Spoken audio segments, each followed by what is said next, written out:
Hello everyone and welcome back for another edition of 8 Minutes with Aaron. I am of course your host Aaron, and today we are going to talk about WWE Smackdown June 21st, 2024. So let's get rolling with a fresh edition of this guy right here, Aaron.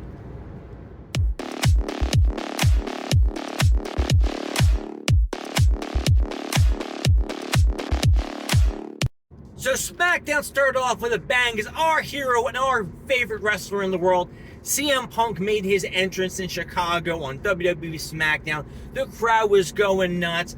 He started talking about how Drew McIntyre's being a little shit. He quit on Monday. If you didn't see that, Drew McIntyre quit WWE apparently on Monday and said that Drew McIntyre, you just showed me how big of a chump you are and that how bad I got in your head. I told you I was going to screw with your life. You were never going to win another championship as long as I was here. And CM Punk did what he said. Out came Paul Heyman and the crowd went crazy. Paul Heyman came to the ring.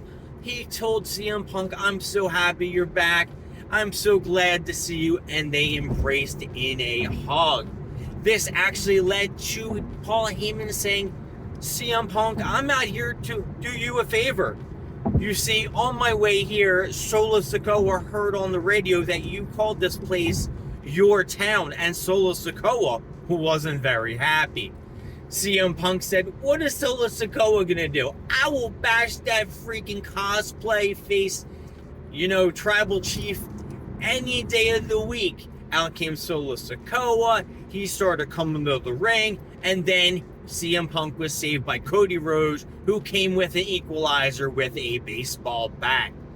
That would lead to the end of that segment, and it would lead to our main event match being made between Solo Sikoa and Cody Rhodes for later tonight.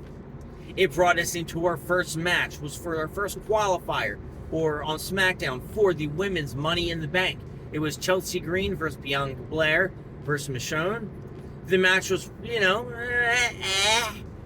was a lot of Chelsea Green being the hero of the match. And in the end, Bianca Belair hit a KOD on Michonne. And Chelsea Green came in, threw Bianca Belair out of the ring, covered Michonne, 1, 2, 3. Boom! Chelsea Green has qualified for the next Money in the Bank. It was great. Chelsea Green is fantastic. I don't know if they're pushing her to the moon, but I can see her maybe winning the Money in the Bank.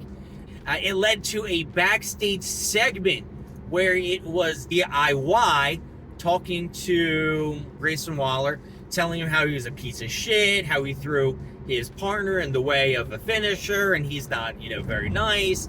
And then you heard like some banging on the back of a garage door. And when the garage door pulled up, Drew McIntyre beat the living shit out of CM Punk. CM Punk was all bloody on the ground. Drew McIntyre's fists were all bloody as shit. Drew McIntyre carried CM Punk all the way to the stage and the arena, dropped CM Punk real hard on the ground. And then, all the security came out, and then, the ambulance people came and put on CM Punk on the gurney. I guess CM Punk is not medically cleared to wrestle yet, and they needed to put him out for a couple weeks. And maybe Drew McIntyre still needs a little bit of time off to recover, and that is just putting him out for a couple weeks too. I don't know if he's going to show up on Monday and be like, "Yo, I really didn't quit," but yeah, I don't know. But it was a good segment. I'm intrigued. They haven't had a match yet, and this feud is just getting hotter and hotter. The next match, it was a triple threat match for a Money in the Bank qualifying match between Randy Orton, Grayson Waller, and I can't remember who the other dude was. I knew I was trying to pay attention just so I wouldn't forget. Whoever it was, they didn't win. Randy Orton didn't win either. The Bloodline came in, screwed Randy Orton out of the match. Kevin Owens came down to try to help out Randy Orton. Unfortunately, it wasn't enough. I think Carmelo Hayes threw Randy Orton out of the ring and got the pin on... Oh, no. He got rolled up, Randy Orton, by Carmelo. That's what happened. Randy Orton did get rolled up by Carmelo. Carmelo Hayes was in the match. Okay. I think that's who it was. All right. The next match that was on the card, which was also a triple threat match, it was between Kevin Owens, Andrade, and who was the third guy? Oh, no. You know what? I think it was a Tonga. A Tonga. A Tonga was in the Randy Orton match, and it ended up with Kevin Owens hitting a stunner. Then everybody came out. The Bloodline screwed up his match as well. Boom, boom, boom, boom, boom. He got screwed out of the match, and then that is when, what's his name, lost. Carmelo Hayes. No, Carmelo Hayes won the first match. The second match, who won that one? It was... Jesus, this is horrible, guys. This is a bad review. This is a very bad review. It was Andrade. Andrade won. He won the match. Andrade won. Sorry about that, folks. Andrade won the match, and that was it. Which led us to the final match, which was Solo Sikoa versus Cody Rhodes. That match we knew wasn't going to go long, and it was going to have to end in a DQ due to the time constraint. And what happened, of course? Well, Bloodline came in, beat the shit out of Cody Rhodes. Out came who? Randy Orton and Kevin Owens, who were still kind of like beat up and shit like that. And then it was the appearance by Jacob Fatu, who we have been waiting for a minute. He came in, murdered the shit out of Randy Orton, murdered the shit out of Kevin Owens, and murdered the shit out of Cody Rhodes. He is a badass. I hate when all the faces get beat up, because then this dude looks like a monster. It's like a new Solo Sikoa in a sense. And everybody knew something was going to happen. Solo Sikoa was basically surrounded by three faces and was going to get his ass beat. And then this guy, Jacob Fatu, popped out of nowhere and started beating his ass.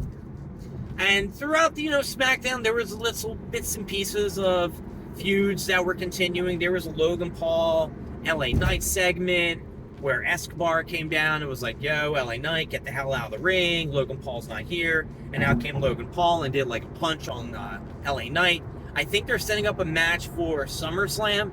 I don't think they're going to rush this into anything crazy, at the King of the Ring or shit like that. Because next week on SmackDown, there's a King of the Ring match between LA Knight and somebody else and Logan Paul. So, Logan Paul and LA Knight, I'm looking forward to your match. It's probably going to be good. LA Knight should probably pick up the victory and take that U.S. title. SmackDown was great because we had CM Punk. The crowd was crazy. They're in Chicago.